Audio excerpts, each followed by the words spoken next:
Hi, welcome to the second installment of the Uppsala International Hub podcast series. My name is Holly Guthrie, and I work as the project leader with Uppsala International Hub. And today's topic is going to be finding your new home in Sweden. So, as we know, this is one of the first important aspects that one needs to deal with when moving to a new city. So, we have with us Yoon Chen Sun, who is a doctoral candidate at Uppsala University, and Yoon Chen has been living here since 2014. Also myself. So we have quite a vast array of housing Experience. Yeah, that's a kind word. Right. Yeah. Yes. So, Yoon Chen, let's take it away. Yes. So, as Holly said, it's very important for anyone essentially who wants to move to a new city. And I think in Uppsala, for us internationals, what to consider first is if we want to rent or if we want to buy an apartment. But I think in most cases, renting is much easier, and that's what we're gonna talk about. Yeah. More in this podcast episode. And a second consideration, I think, is if internationals, if we are moving just by ourselves or if we're moving with our family members, then we might look for either a smaller or bigger apartment, and that will make also a difference in the apartment hunting process. That makes a lot of sense. And also, I mean, often people with families, at least my friends, seem to be willing to live a bit further outside of town to be closer to nature and that sort of thing. So sometimes that can make renting an apartment even easier if you're willing to live a little further outside of town, for example. Exactly. Is that how you've experienced it? Yeah, exactly. So, Yoon Chen, why don't we start? I mean, tell me what your living situation is and sort of how did you get into the living situation that you have now? Yeah, so currently I am living in a student apartment because in Uppsala, PhD study counts as a university student in terms of getting a housing. So for me, I got an apartment after around 6 years of queuing at this agency called Uppsala Bostadsförmedling. Okay. And after that, it is a first-hand apartment, and it's around 40 square meters. Yeah. And what do you mean by first-hand apartment? So that I have this contract with my name, and I have it with the landlord, which in my case is Uppsala Hem. Okay. Yeah. And this is something maybe interesting to talk about a little bit more, the first-hand versus second-hand and the queuing process, which exactly. I have found very unique here. Yeah. So what's sort of, do you know the rationale behind that or sort of how the queue process came to be or I mean, do you have any insights on that? If you are looking for a place in Uppsala or anywhere in Sweden, there are some agencies or websites that serve as some sort of aggregator of the say the rental market, and you can apply to be in the queue. Sometimes it's for free, and sometimes you have to pay a yearly fee. Then what happens is that you can search for the type of apartments that you want, and you can see the requirements to get such apartments.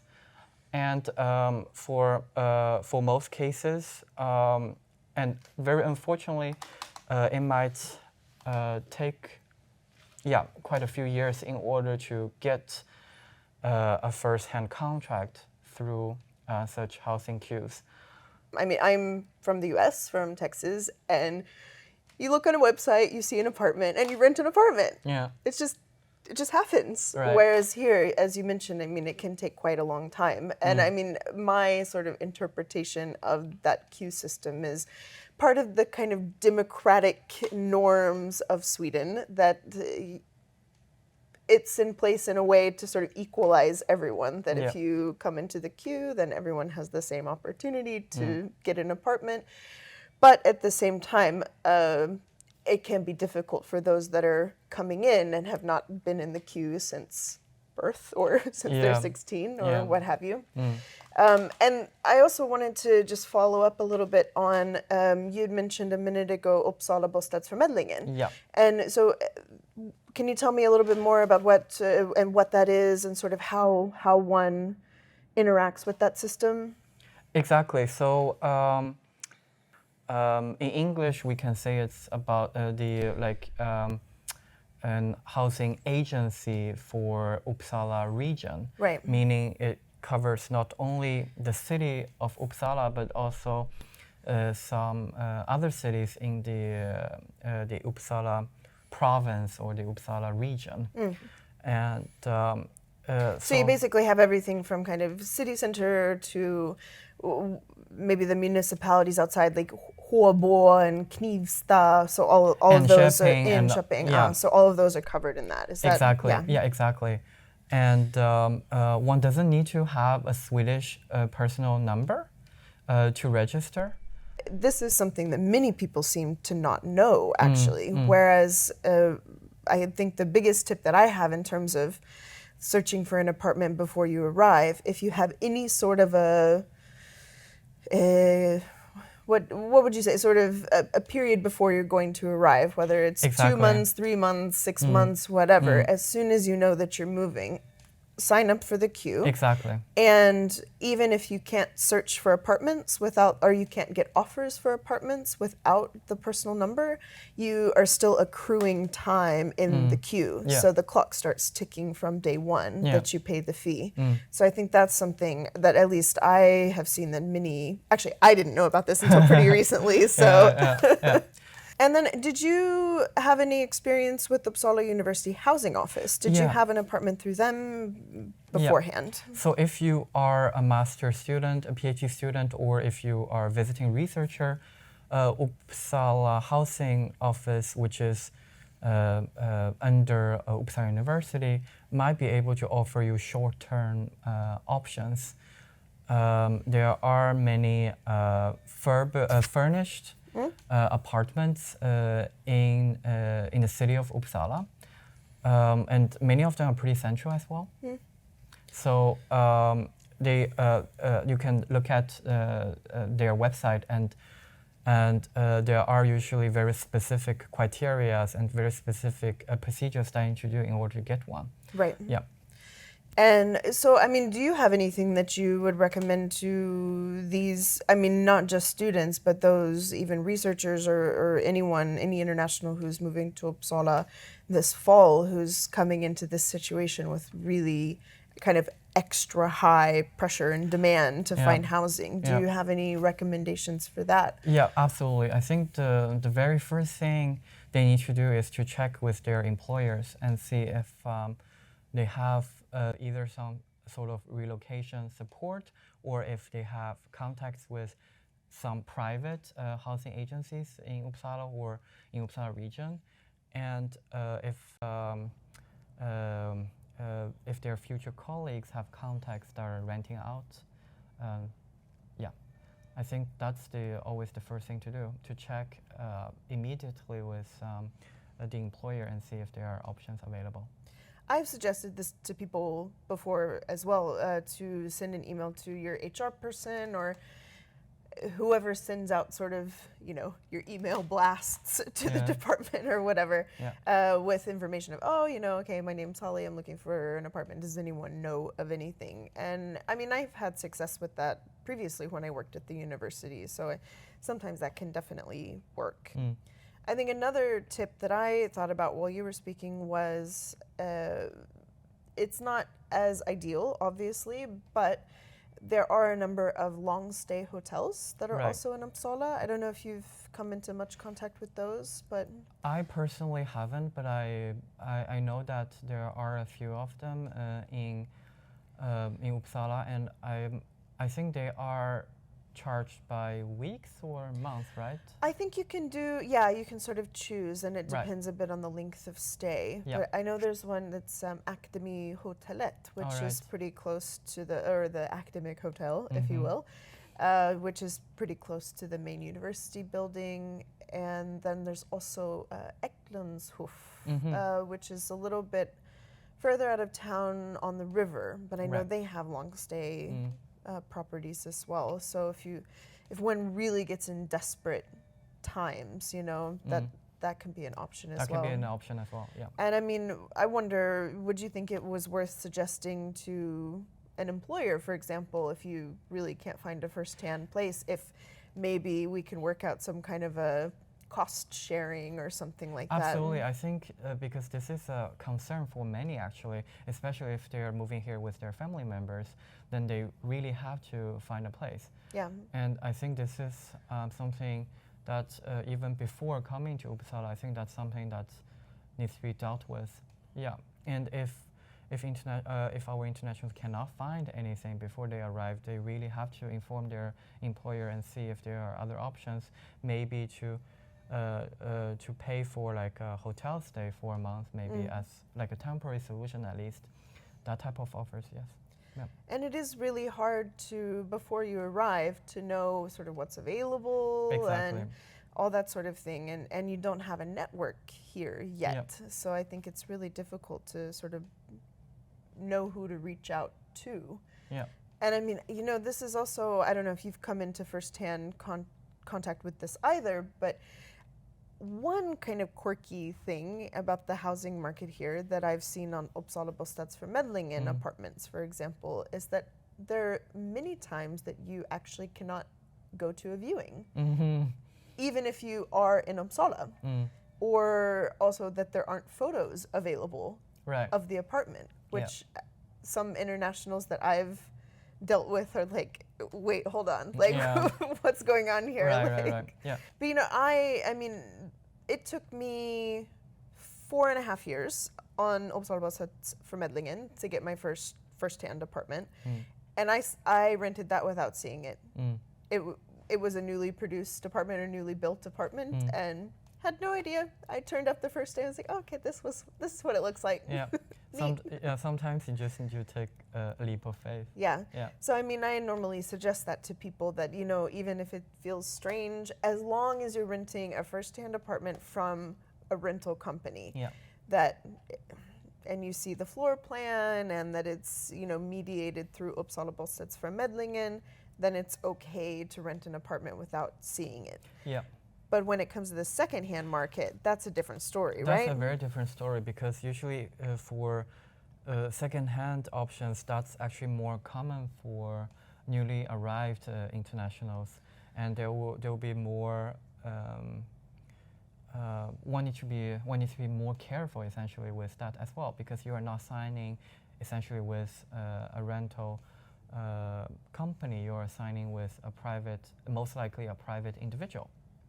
And that will change how you process everything. So what does one need to keep in mind when renting on the second-hand market? First of all, if you find an ad on Facebook or on Blocket or on and what's Blocket?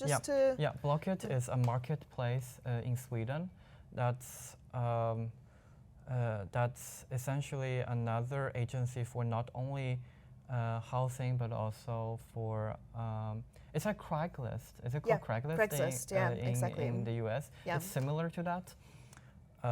So not only housing but cars, and then either like smaller objects like eBay, that type of that type of e-commerce as well. But it's peer-to-peer essentially. Right. Yeah. And sorry to interrupt. I just wanted to. Yeah. Exactly. Yeah. So one needs to make sure already from the ad that there are no like red flags, meaning like if it's a bigger apartment in Uppsala central area and it costs only 5,000-6,000, then this is a warning sign. shut it down. one of the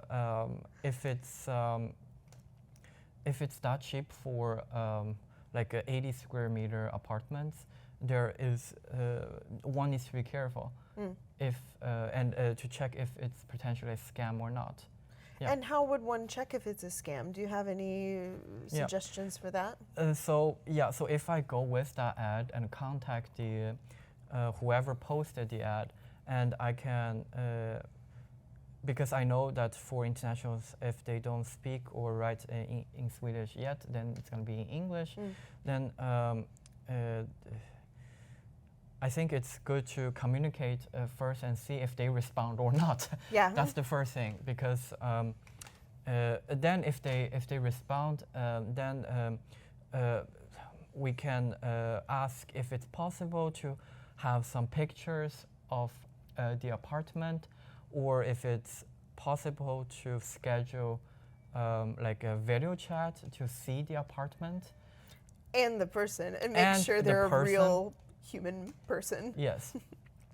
And then if you think, if you get the feeling that, okay, this might be real, then you can ask, say, to see the contract of, the potential contract of this the second place, and then if possible the ID of the person renting out, and also if that person owns the place, if that person already obtained the permission to rent it out. And where do they obtain permission from? So yeah, thinking about if there's the difference between someone owning their apartment and someone renting their apartment, exactly. and then renting it out further. Yeah. So it gets really complicated with second-hand contract, because it can be done via, so one doesn't necessarily need to own the apartment in order to rent it out. So for me, I can also rent it out to others, but one needs to fulfill like many different conditions. And that's the tricky part for internationals, because it's very difficult to know like what are the requirements. Then for say if someone owns the apartment and if they want to rent it out, then they need to obtain usually a written permission from their bostadsrättsförening. Or the housing association, the housing right? association that owns the building and owns the apartment, to get a written permission, because otherwise they are not legally allowed to rent it out. And then that puts the tenant in a really tricky spot. Yeah. Should the housing association, or if it's a rental apartment, if they find out that the apartment has been rented to someone that's not been approved. I had a friend who had a really complicated situation with that, and it ended up costing him so much money to deal with it. Exactly. And so it's always good to make sure you have permission. Exactly. Yeah. And if it's from like a rental, then there will be other conditions that need to be fulfilled. It's usually concerning salary and how long the contract lasts. Yeah. Right. And those are usually, I mean, there's a limited period for which people can rent an apartment secondhand with permission. As well. Yeah. It's kind of maybe 2 years if you own the apartment, and 1 year if you rent the apartment. Oh, I think generally, it still depends on the specific landlord, right. and bostadsrättsförening and okay, but basically, so it's just to check, but to be careful, and to know that there is a time limit, that it can't be sort of tills vidare for forever. Yeah, because most of the options will be temporary, but then of course there are also long-term options, but it's fairly rare. Right. Yeah, fairly rare. I know it's a lot to think about when finding or looking for a place in Uppsala, and I think in the beginning it's pretty tricky to navigate the system, but on Uppsala International Hub's website, I think there's some information on how to navigate a first-hand contract, a second-hand contract, and even other options like a long-term Yeah. stay, hotel and such. So I think it's good that there's some information in English and It is a good resource, yeah, I think. online. Yeah. And there we also have listed. So we talked a little bit about the municipal housing queue or the region housing queue, Uppsala Bostadsförmedlingen. Yeah. But then there's also the possibility to sign up for queues with private rental companies. Exactly. So how I've understood that is that many of those companies put maybe 75% of their apartments on the Uppsala Bostadsförmedlingen, and then save about 25%, approximately, for their own queues. And then often when you sign up for those separate private queues, they're often free, and they may have a shorter queue period. Yeah, or if it's not a shorter queuing period, it can be they use another system. It can be first come, first serve. Right. Then what that means is that they will release apartments randomly. Then you have to be quick to respond to those ads Yeah. in order to be accepted as one of the potential candidates. Yeah. Then they might also have some other requirements that need to fulfill. In order, they will give you the contract, but that's another way. Yeah. If I could ask you to talk a little bit more about what are the different factors that affect pricing of apartments? Do you have some insight into that? Yeah. So first of all, I would say first-hand contracts are usually cheaper than second-hand contracts if considering like if they have the same apartment size and similar location. And there are some areas in the city center that are more attractive than the others, then they will of course cost more. And then there are some areas that are maybe 20-30 minutes away from city center, but it's more with like closer to nature. Then they might have like a slightly higher price than the others as well. But it really depends on the location. Right. Yeah.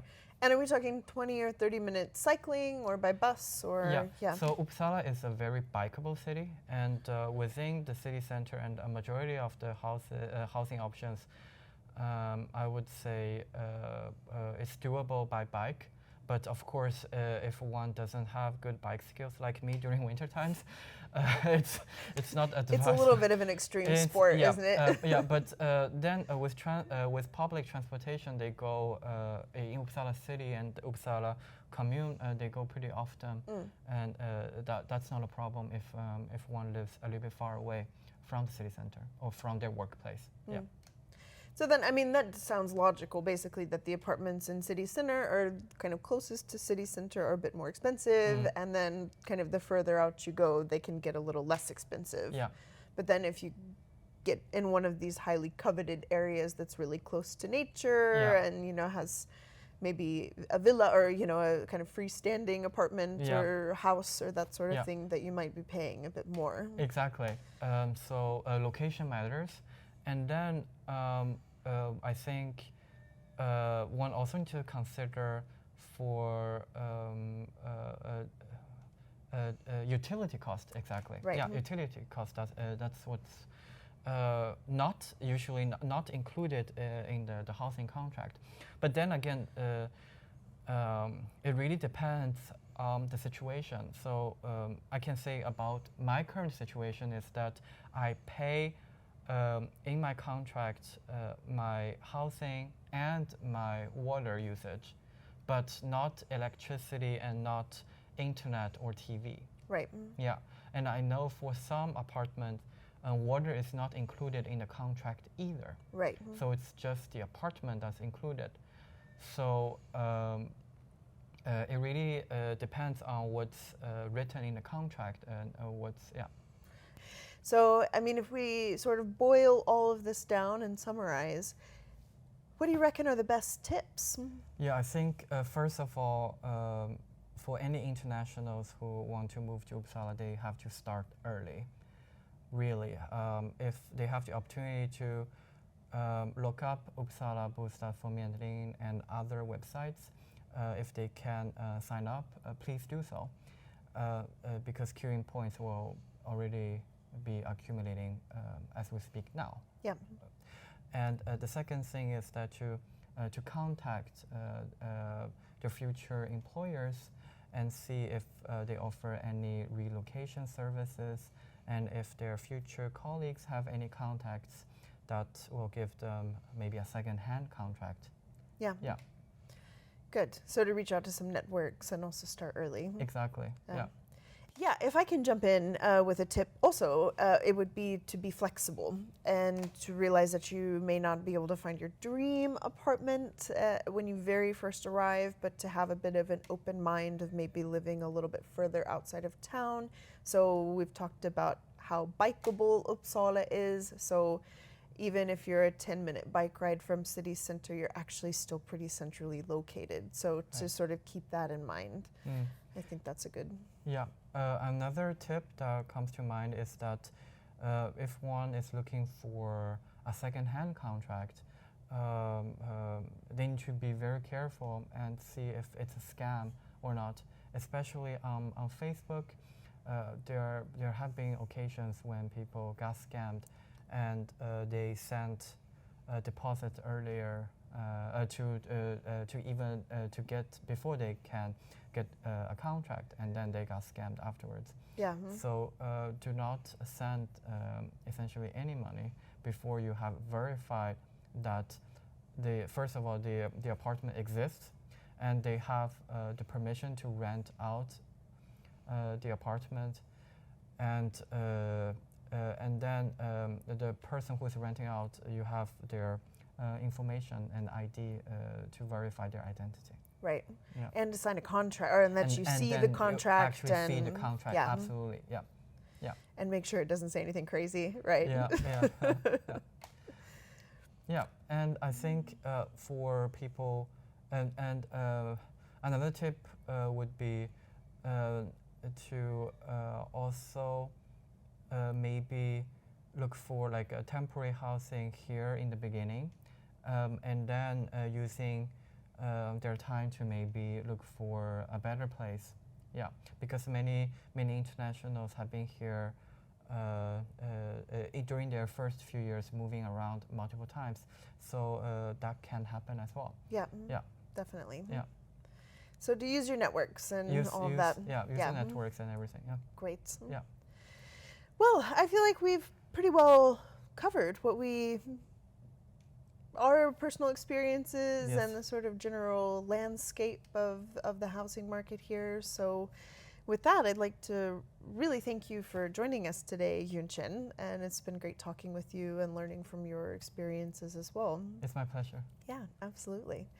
So that wraps up the second edition of the Uppsala International Hub video podcast, and keep an eye out for upcoming events with the International Hub.